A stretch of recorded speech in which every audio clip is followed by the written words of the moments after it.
This whole box is just gonna be a box of regret and sadness. Hey everyone, it's Michelle, and today we are going to talk about makeup I regret buying. Makeup, skincare, just things I regret spending my hard-earned money on. Technically, I'm a stay-at-home mom. I don't earn any money, but my husband does, and I raise his children, and it's a very hard job, so you know what? It's my money too. That's how it goes. Anyway, I don't want this video to be too long. But God, when I was going through, I was like, yep, regret this, regret this. It's really interesting actually to see like what I spent full price on that I regret, or what I bought because there was a Sephora sale or an Ulta sale. Like, why? Why did I spend my money on it? So, without further ado, let's go ahead and just jump into it, because like I said, this could be 10 years long. Let's go. I've got two foundations to talk about actually. First up is the Anastasia Beverly Hills Luminous Foundation. $38.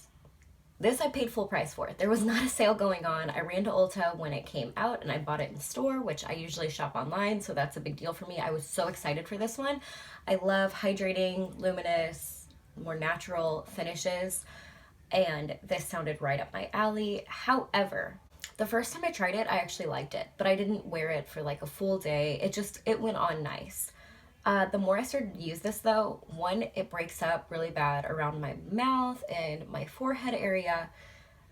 That, and it just, I don't know, it doesn't look very pretty. It's luminous, I guess, but not what I would expect, literally being called luminous. I don't know. I regret buying it. I wish I wouldn't have, because for $10 I can get the Revlon Photo Ready Candid Foundation, and it's a million times better than this one. So I'm stupid.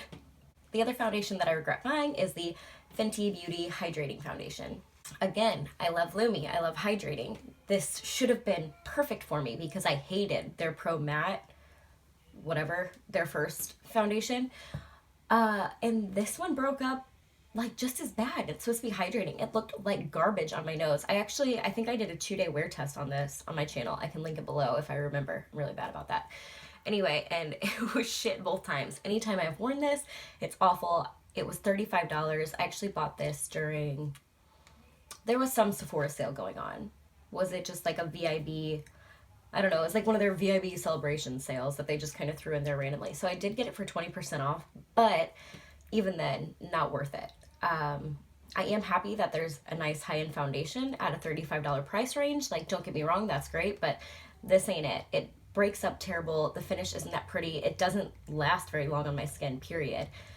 Like, even upon initial application, it looks like shit. On me, I can only speak for myself, but I have normal to dry skin, so this should have been made for me. The only thing I can say about this, I've never found a foundation that matched my skin as flawlessly as this one. Shade 120, like, this was the perfect shade for me. Other than that, so regret buying it. This one breaks my heart to say, but I regret buying this House Laboratories trio. Don't come for me. I love Lady Gaga. She is an angel. She is perfection, but this makeup ain't it. The lip liner itself, very nice, very creamy. Yeah, like just glides on amazingly. And the shade that I got isn't terrible. Myth. I just don't wear lip liner. Like, period. That's my problem. I don't wear lip liner. This gloss, I'm not a fan. I think I tried to talk myself into thinking it wasn't sticky because I wanted to love this launch so much, but it's just sticky. I don't like sticky gloss. And then this is actually not terrible. This is like the liquid shadow. Oh, it's getting kind of chunky. That's weird. It's really pretty, the shade, but the formula isn't anything special or unique, and I honestly prefer my Sela ones over this. So I think this trio was 50 bucks, and it came with like a little cosmetic bag that I don't care about either. So yeah, big regret here. I shouldn't have bought this. I bought it for Gaga. This is such a cult favorite, and so many people are probably gonna want to like bash my head in, but the Tatcha Silk Canvas Primer. 52 doll hairs. Honestly, I don't remember if I got it on sale or not. I think I did. I got it during a VIB sale. I don't think I was Rouge yet though, so I probably only got 15% off. I've used it a decent amount. I don't like it. At first I thought maybe I was just using too much. It would like flake and bunch up on my skin, makeup looked terrible over it, so I tried using less, and same thing, it like would pill and get flaky as I would rub it in. Every influencer ever raved about this. They said how like amazing and smoothing it was, and it would fill your pores, and no matter how much or how little I use, it just looks like shit. So I don't know if I should pass this on. It's like so expensive, $52, that I'm like, I need to use it, but I don't. I hate it. If you've got any tips for this one, maybe I should just like brush my finger over it, and then I don't know. I hate it. I hate it. So expensive and I hate it. Let's just keep it going with Tatcha. Tatcha Silk Peony Eye Cream. $60. This is a more recent purchase. I bought it during some Sephora sale, so I got 20% off. I've used a decent amount of it. I mean, I've been using it for at least a month now, at least, every night, and it's not hydrating. It doesn't even want to like melt into the skin. $60, man. I was so hyped for this one. I thought it was going to be amazing, and yeah, it does nothing for me. Like, I don't know. I haven't noticed any like decreased signs of aging, and it definitely doesn't moisturize. So I don't know what it's good for besides having silk in it.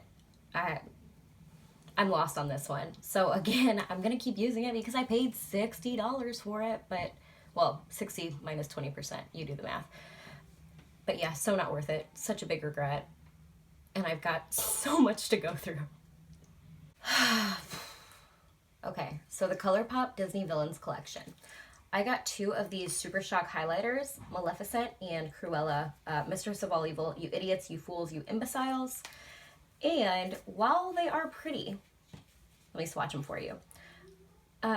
Here, you can kind of get the gist. If you've never used one of their Super Shock highlighters, it's almost like a putty, which I don't mind, like the shade Flexitarian. I love it so much I'll mess with it. But neither one of these, I guess, are special enough for me to want to work with and mess with. I either need to use my finger, which I'm not a fan of for highlight, or I need to use a very dense brush, but then it's still, like, you still need to kind of blend it out with your finger. I don't know, man. I regret it. They were $10 each, and I bought them because they were Disney. That's it. Just for the nostalgia of it, which is the only reason I haven't decluttered them, because of the nostalgia of it. And I really don't like this shade at all. I think it's like a very stupid... This one's at least pretty, but yeah, I don't use it. I regret it. Damn Disney. This blush was expensive. I'll put the price on the screen because I don't remember. I got it during another Sephora sale, so I did get a discount on it. And it's pretty enough. It's one, I should say what it is. It's that pinky-ish tone right there. It's one of the Buxom Wanderlust brushes. The shade is Havana. And I bought it because I was desperate to try the formula because, again, everyone was raving about it, especially Kathleen Lights. The issue is the shades that I was interested in were sold out, so I settled for Havana, and I just shouldn't have because I don't wear pink blushes. So who did I think I was getting this? I'm not a big fan of pink blushes. And the formula is really nice. You go in with a super light hand because they're very pigmented. I don't wear it. I should declutter it, but again, it was expensive. And it's such a little blush. Oh, I just spend money like it's burning a hole in my pocket. I swear to God. Okay, I got this Persona Cali Glow highlighter in the shade Zuma. It was for an Ulta sale. I don't remember if it was half off. I know I didn't pay full price for it. I think I paid around $14 for it, which isn't terrible.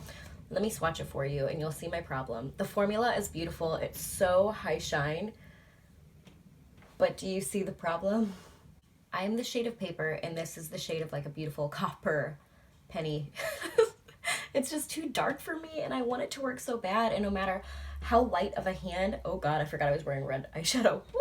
No matter how light of a hand I go with it, like even if I were to like, it's bad. It leaves a cast on my skin and I'm so upset about it because Persona is a brand that I really, really want to get behind, but yeah, I regret buying this highlighter. And yet I won't declutter it because I want it to work and it won't, and I have problems letting go. I got these Stila Vivid and Vibrant eyeshadow duos. So I got Amethyst, which, whoops, is this purple one, and then I got Sapphire, which, spoiler alert, is blue. I never use these. I didn't pay full price, thank God. I think they retailed for like 30 bucks, but I got them for like $8 each from TJ Maxx because they were like discontinued. And I see why. I don't know how well you can see that, but the texture on both sides is weird. It's supposed to be like a shimmery eyeshadow and then a glittery eyeshadow. I don't know. I need to declutter these two. I'm never gonna freaking wear them. So yeah, even though they were only like $8 each, that's still $16 on something I've tried like once. And I think it was mostly swatches. I don't even think I put them on my eyes. So yeah, don't get these, even if you see them at TJ Maxx. Literally, unless you're a fan of working with weird fucking eyeshadows. More ColourPop. This is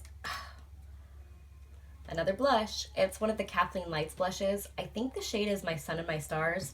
And my issue with this is it wasn't the shade I wanted. The other ones weren't sold out. I just looked at them wrong. I accidentally like clicked this one and it's just not my color. I prefer rosy blushes or peach blushes, and this one's almost like a coral.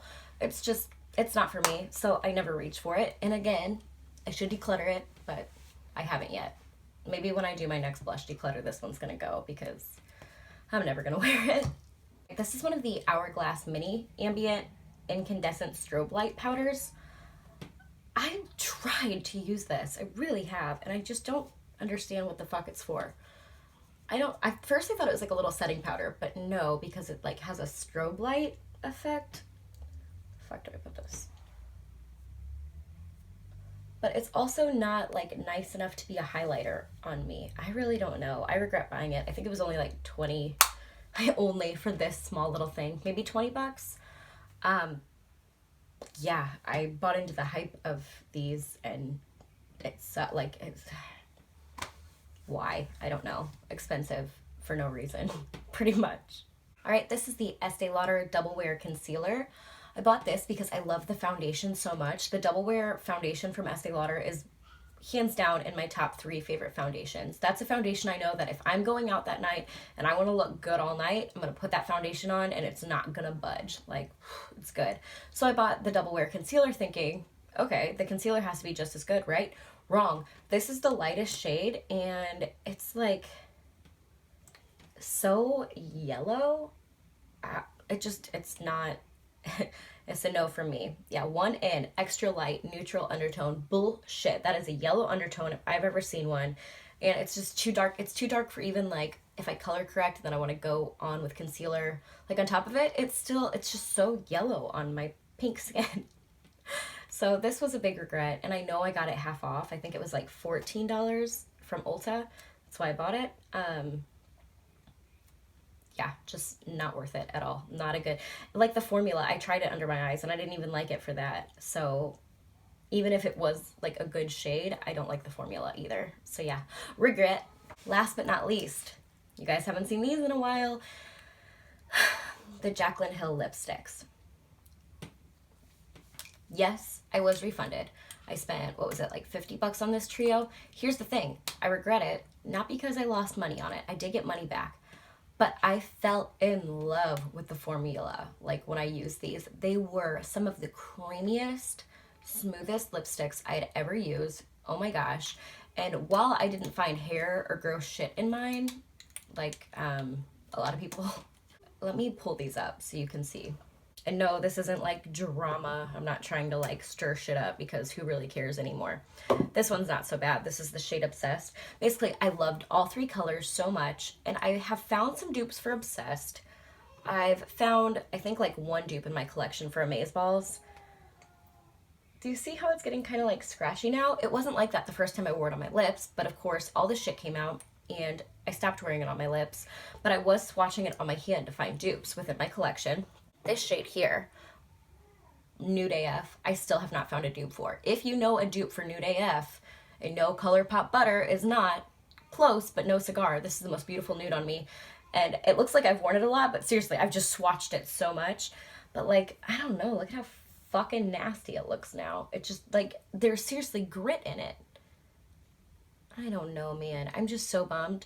Also, okay, don't come for me, but I was trying to like match tones, and I did put this one on the other day just to see, like, try to remind myself why I loved it so much, because I've seriously been obsessing about trying to find a dupe for it. and I know I hadn't used it in a little while, so I went on and it hurt to put on. So then I swatched it on my thumb. Oh my god, can you see that? No, you can't, because I can't swatch. Oh, it's such a good nude. Then to like just try to warm it up a little, because I was like, why is it so scratchy? And yeah, no longer creamy, no longer nice feeling. It feels like hell. So I don't know, but I regret it, because I regret falling in love with a formula that turned out to be not safe for me, I guess, because there's no way I can wear these. There's just no way. I want to, but there's no way. I won't again. I was just trying to find a shit. It won't happen again, I promise. Oh my god. They still smell so good though. That too, the scent. Okay, fuck it. I can't. I regret it. I regret it. Alright, you guys. I could probably sit in my collection and pull more shit out for like the next 2 hours, but I have a life, so I'm not going to. That is all of the products I regret for now. If you want to see a part 2, let me know. I'll go through my shit. If you have any products you regret buying, please leave them in the comments below. I would love to know. I'd like to see if I also have those and if I also regret them. I've probably decluttered them by now, let's be honest. Anyway, that is all I've got for you guys today. Thank you so much for watching. I love you guys so, so much, and I'll see you later. Bye!